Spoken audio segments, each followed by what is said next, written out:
This is the 26-inch wide Garvey lawn sweeper.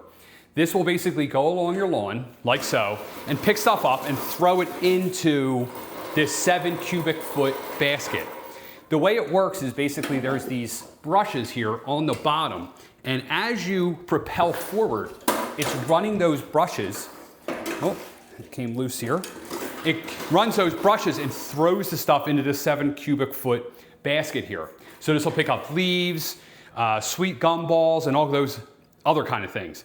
This right here comes off very simply. You know, you just basically unhook it and it comes off and you can empty it out.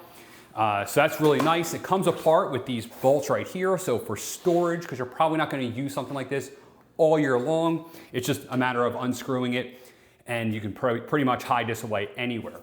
It's 26 inches, like I said. It does come in a couple different colors. I got the green one. And depending on your lawn height, so probably if you're down in the south, you're going to be using the lower settings, or if you're using this on concrete, you'll use the lower settings. If your grass is longer, you'll move it to the higher settings. And it's real simple. You just unscrew this little bolt here, and you basically just rotate it like that.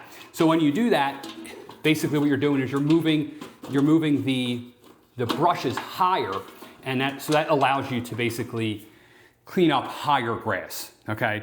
So real simple adjustments. You just run it down or run it up, and you know, the nice thing about that is, again, you can use it on low grass, basically flat ground, or you can use it in high grass and really tweak it in. Also, as you use it, maybe the brushes will wear down a little bit, so you'll have to lower it down, down, down, and that's also nice. That means this won't, you know, basically run out of brushes, you know, so it basically extends the longevity of it. When you go back, it doesn't run, it free coasters like a bike, which is really nice. When you go forward, oh, let me get it off there, that's when it propels. So I'll sort of show you there, right? So really nice, definitely something nice to have to clean up your lawn. This is the Garvey 26-inch, 7 cubic feet lawn sweeper.